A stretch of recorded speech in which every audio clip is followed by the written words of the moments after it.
کہ ابراہیم علیہ السلام نے خواب دیکھا ہے اور خواب میں اللہ رب العزت نے ان کو حکم دیا کہ ابراہیم اپنے لخت جگر کو میری راہ میں قربان کر.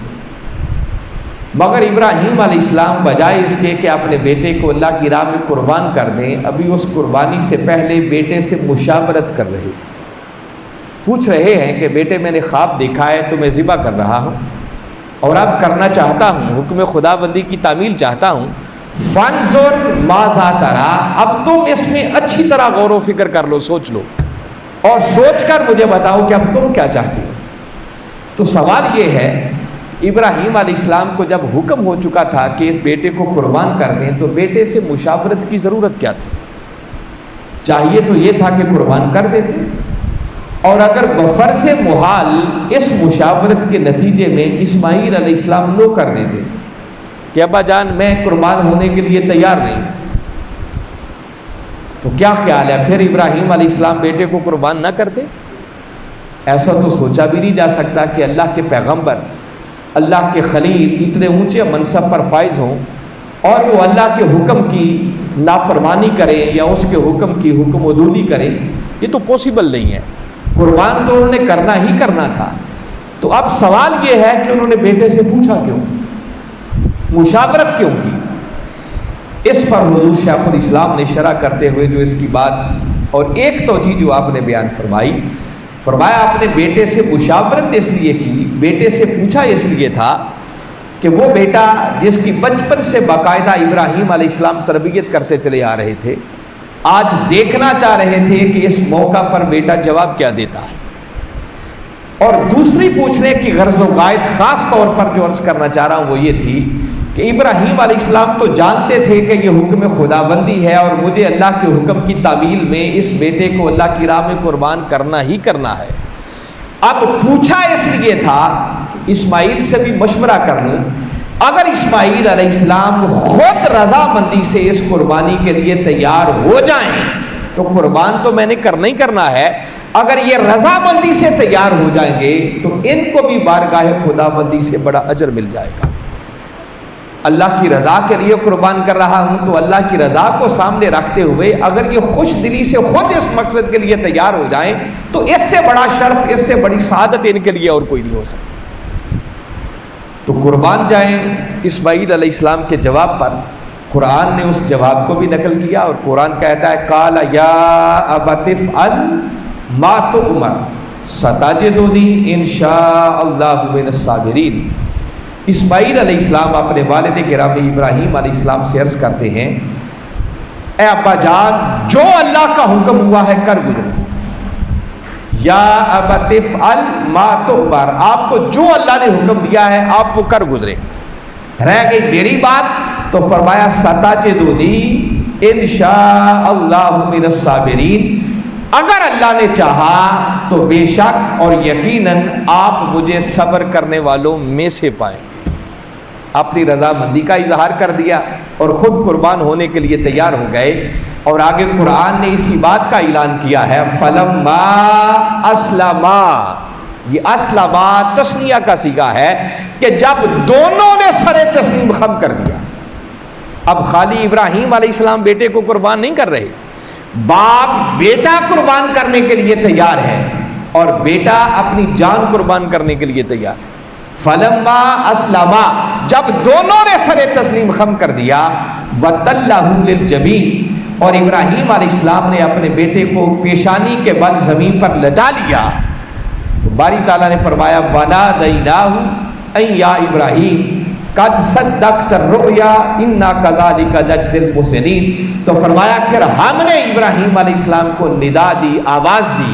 کیا ابراہیم تو نے خواب کو سچ کر دکھایا، اب قضا کی چھری کو روک لے، اب ہماری بارگاہ سے جزا لینے کا وقت ہے اور ہم احسان کرنے والوں کو یوں ہی جزا دیا کرتے. ایک جزا تو یہ تھی کہ باری تعالیٰ نے اسماعیل علیہ السلام کو بچا لیا، جنت سے بھیجے ہوئے دمبے کو ان کی جگہ پر ذبح کروا دیا، اور پھر قیامت تک کے لیے باری تعالیٰ کو اپنے محبوب بندے ابراہیم علیہ السلام کا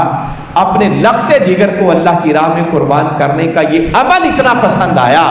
کہ وہ جو جنت میں آیا ہوا دمبا ذبح ہوا، تو ان کی اس سنت کو جاری رکھتے ہوئے باری تعالیٰ نے اپنے محبوب مکرم صلی اللہ علیہ وسلم کے امتیوں پر ہر صاحب استطاعت شخص کے لیے قربانی کو کرنا واجب کر دیا۔ آپ اندازہ کریں کہ اللہ کو یہ عمل کتنا پسند آیا ہوگا کہ قیامت تک کے لیے ان کی سنت کو جاری فرما دیا کہ اب ہر کوئی ان کے نقش قدم پر چلتے ہوئے اسی طرح قربانی دے۔ اور ساتھ باری تعالیٰ نے بتا دیا کہ لوگوں یاد رکھو، یہ آزمائش کوئی معمولی آزمائش نہیں تھی۔ ان ھذا لہو البلاء المبین، فرمایا بے شک یہ ایک بہت بڑی کھلی آزمائش تھی۔ ہم تو چھوٹی چھوٹی آزمائشوں میں ڈگمگا جاتے ہیں، اور کہاں ابراہیم علیہ السلام اللہ کے وہ مرد مومن ہیں کہ بیٹے کو اللہ کی راہ میں قربان کرتے ہوئے بھی ان کے قدم ڈگمگانے نہیں پائے، ان کے پائے استقامت میں لغزش نہیں آئی ہے، اور اسماعیل علیہ السلام جیسے بیٹے کے گردن پر بھی انہوں نے چھری چلانے سے دریغ نہیں کیا۔ وَفَدَيْنَاهُ بِذِبْحٍ عَظِيمٍ، اور فرمایا ہم نے ایک بہت بڑی قربانی کا ان کی جگہ پر فدیہ کر دیا۔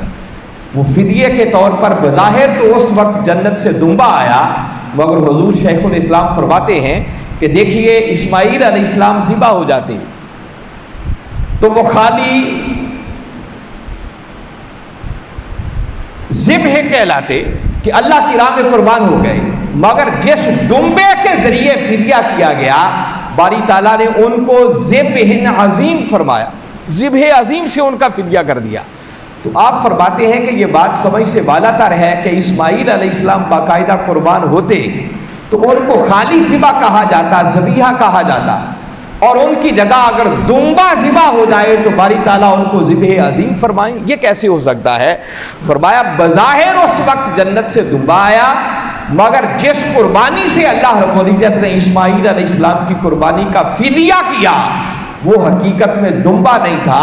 بلکہ اس قربانی کا فدیہ امام علی مقام امام حسین علیہ السلام کی ذات مبارک اور ان کے پورے خانوادے کی قربانی کے ساتھ اللہ نے اسماعیل کا فدیہ قبول کر لیا۔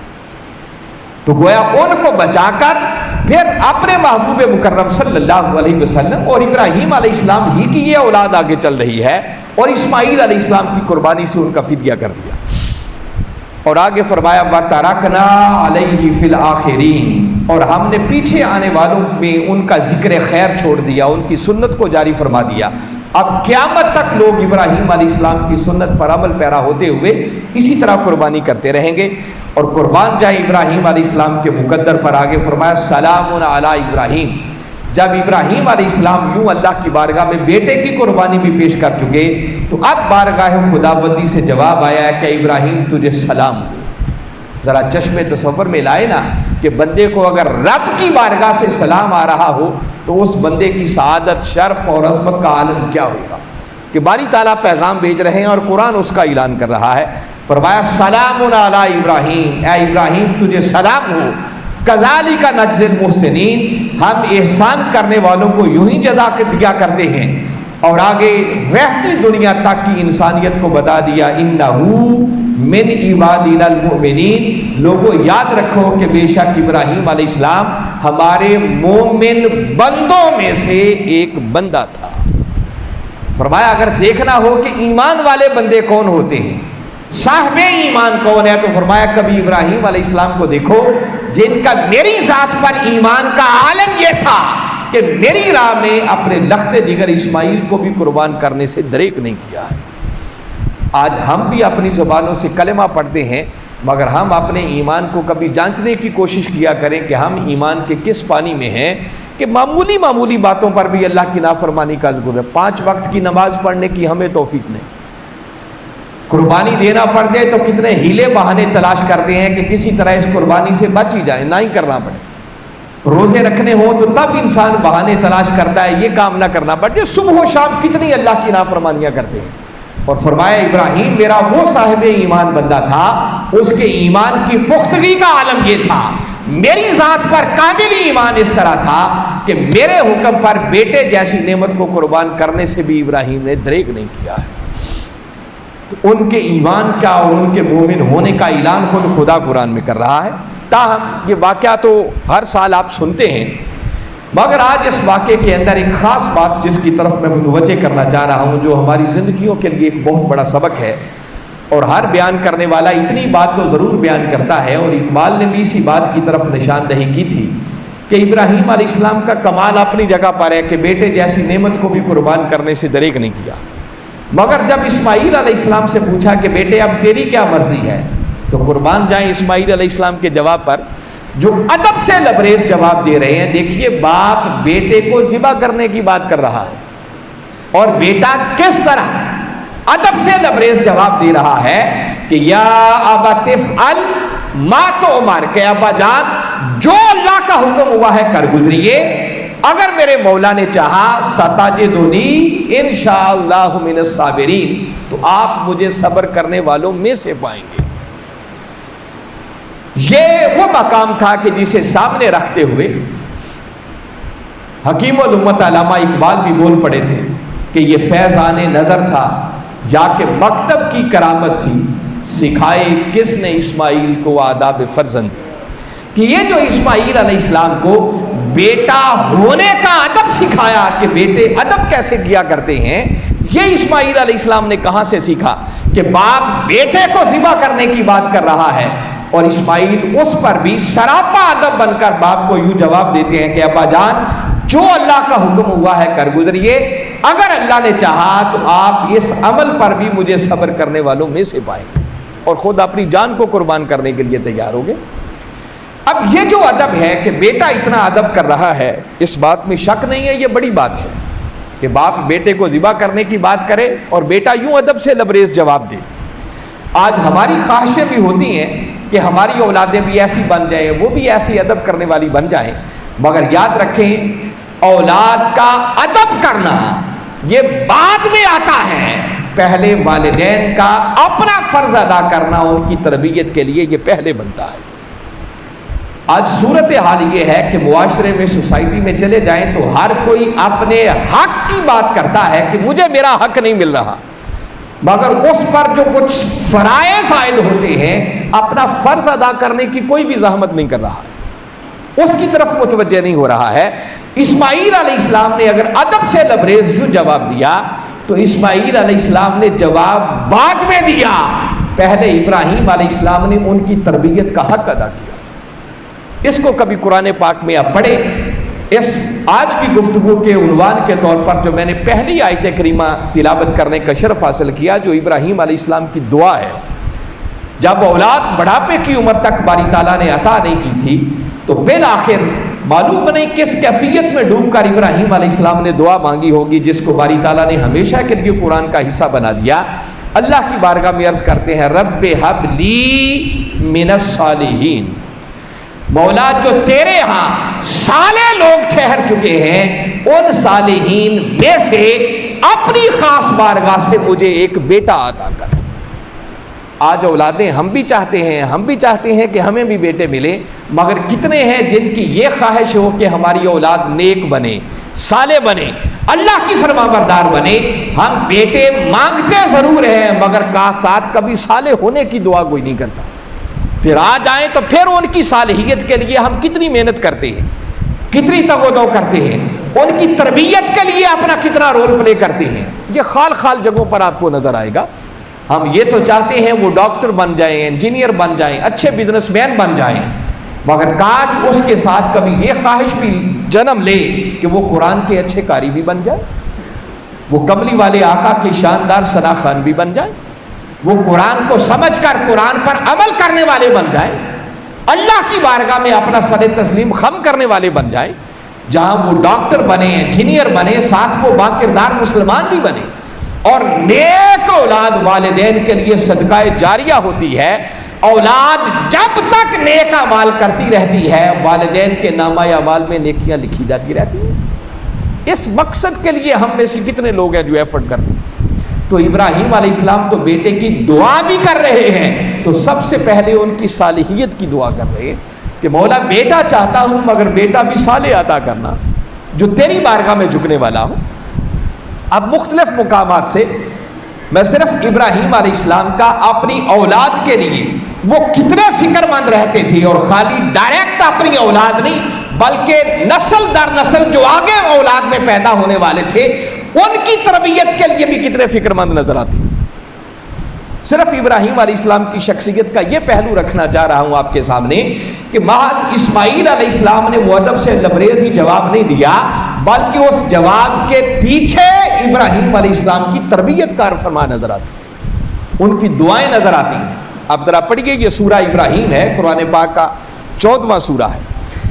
باری تعالیٰ نے یہاں پر جب ابراہیم علیہ السلام کی ایک دعا کا ذکر کیا تو اب دعا بڑی خاص ہے۔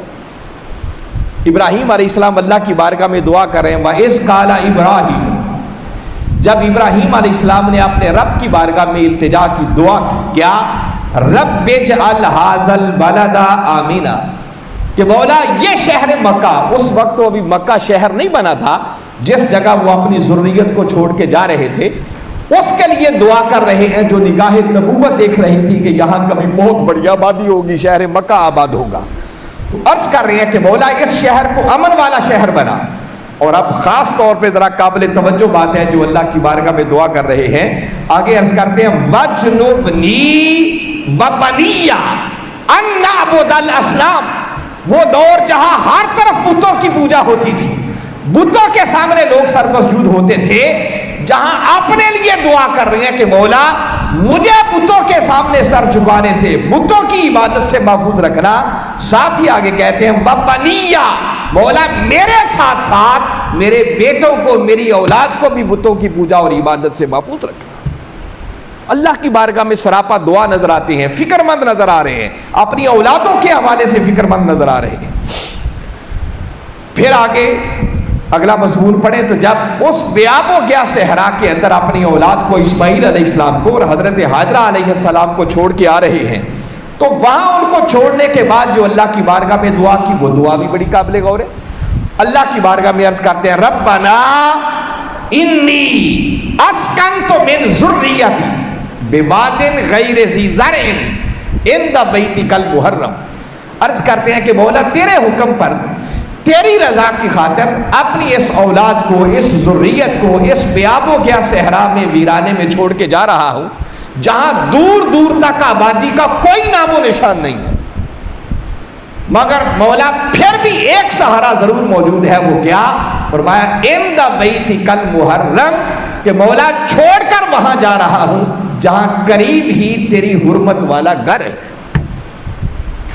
ابراہیم علیہ السلام اللہ کے حرمت والے گھر کی قربت کا خیال کر کے، احساس کر کے پریشان نہیں ہو رہے، اور اللہ کی بارگاہ میں عرض کر رہے ہیں کہ مولا کوئی اور سہارا اگر موجود نہیں ہے تو کم از کم تیری حرمت والا گھر تو موجود ہے، یہاں چھوڑ کے جا رہا ہوں۔ اور اگلے کلمات پھر بڑے قابل غور ہیں، مولا کیوں چھوڑ کے جا رہا ہوں؟ ربنا، اے ہمارے رب، لیقیموا الصلاۃ، تاکہ یہ جو میری ذریت، میری اولاد ہے، اللہ کے گھر کے پاس چھوڑ کے جا رہا ہوں تاکہ یہ تیری نماز قائم کرنے والے بن جائے، نماز پڑھنے والے بن جائے۔ تو یہاں پر بھی اولاد کے لیے لیقیموا الصلاۃ کہہ کر ان کو اللہ کی بارگاہ میں جھکنے والا بنانے کی دعا کر رہے ہیں۔ پھر معروف ابراہیم علیہ السلام کی دعا ہے جو ہم ہر روز اپنی نمازوں کے اندر یہ دعا مانگتے ہیں، اس میں بھی کبھی غور کریں۔ ابراہیم علیہ السلام کیا عرض کر رہے ہیں؟ عرض کرتے ہیں رب اجعلنی مقیم الصلاۃ، مولا مجھے نماز قائم کرنے والا بنا، اپنے لیے دعا کر رہے ہیں۔ اور ساتھ عرض کرتے ہیں ومن ذریتی، مولا محض مجھے ہی نہیں بلکہ آگے جو میری ذریت، میری اولاد، میری نسل آگے چلے، مولا میری نسلوں کو بھی اسی طرح نماز قائم کرنے والا بنانا۔ تو آپ اندازہ کریں ہر موقع پر ابراہیم علیہ السلام نے اپنے ساتھ اپنی اولاد کو بھی ساتھ رکھا، ان کی تربیت کے لیے فکر مند نظر آ رہے ہیں کہ مولا مجھے تو تو نے مقام نبوت پر فائز کر ہی دیا، اتنا اونچا درجہ اور مقام عطا کیا، اور پھر بھی اس مقام پر فائز ہو کر بے نیاز نہیں ہو رہے، اپنے لیے بھی دعا مانگ رہے ہیں کہ مولا مجھے اپنی بارگاہ میں جھکنے والا بنانا، نماز قائم کرنے والا بنانا، اور محض مجھے ہی نہیں بلکہ میرے ساتھ ساتھ پھر میری اولاد کو بھی اپنی بارگاہ میں جھکنے والا بنانا، ان کو بھی نماز قائم کرنے والا بنانا۔ تو آپ دیکھیے یہاں پر بھی ابراہیم علیہ السلام اسی طرح اولاد کے لیے فکر مند نظر آ رہے ہیں۔ پھر سورہ بقرہ قرآن پاک کی دوسری صورت ہے جہاں پھر بڑی تفصیل کے ساتھ ابراہیم علیہ السلام کا ذکر ملتا ہے، جہاں باری تعالیٰ نے مضمون یوں شروع کیا، فرمایا وَإِذِ ابْتَلَىٰ إِبْرَاهِيمَ رَبُّهُ بِكَلِمَاتٍ فَأَتَمَّهُنَّ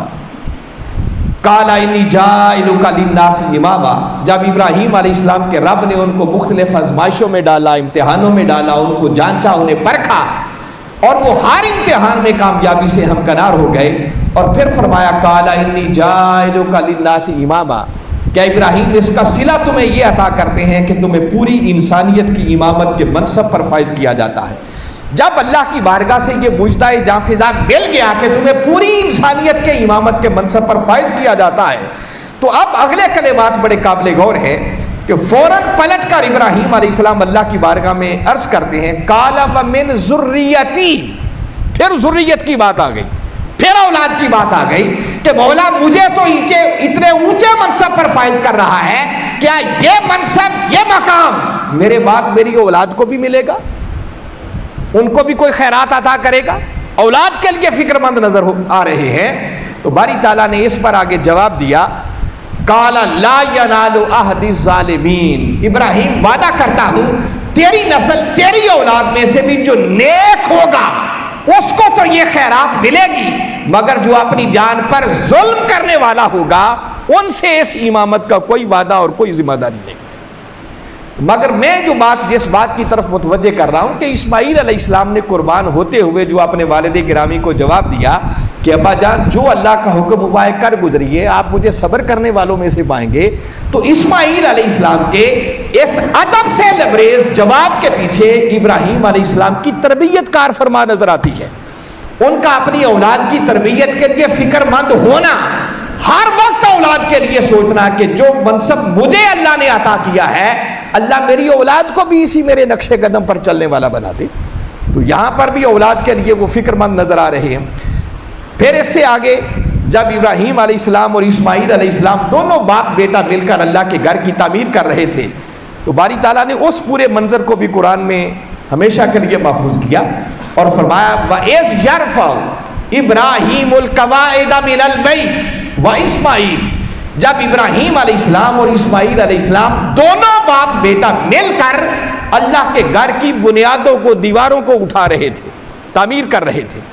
تو یہاں سے پتہ چل رہا ہے کہ حکم تو باری تعالیٰ نے ابراہیم علیہ السلام کو دیا ہوگا، مگر ابراہیم علیہ السلام نے اللہ کے گھر کی اس تعمیر جیسے نیک کام کے اندر بھی اپنی اولاد کو بھی ساتھ شامل کیا، بیٹے کو بھی ساتھ اس تعمیر میں ساتھ رکھا۔ تو اولادوں کو ہر نیک کام کے اندر بھی اپنے ساتھ رکھنا چاہیے، یہ نہیں ہے کہ خود نیکی کی طرف آئیں اور اولادوں کے لیے فکر مندی نہ ہو، خود تو صبح اٹھ کر فجر کی نماز پڑھنے مگر اولاد سوئی رہے،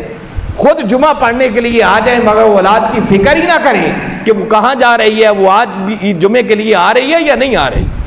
تو اولاد کے لیے فکر مند ہونا، جب تک والدین پہلے اپنا کردار ادا نہیں کرتے اولادوں کی تربیت کے لیے، تب تک کبھی اولادیں صبر نہیں سکتی ہیں، تو ان کو بھی اس نیکی میں شریک کیا۔ اور پھر باری تعالیٰ آگے فرماتے ہیں کہ جب وہ بنیادیں اٹھا رہے تھے تو ساتھ سراپا عجز و انکسار بن کے دعا کر رہے تھے ربنا تقبل منا، منا کے اندر بھی اسماعیل علیہ السلام شامل ہے کہ مولا ہم دونوں کی طرف سے ہماری اس محنت کو قبول کر۔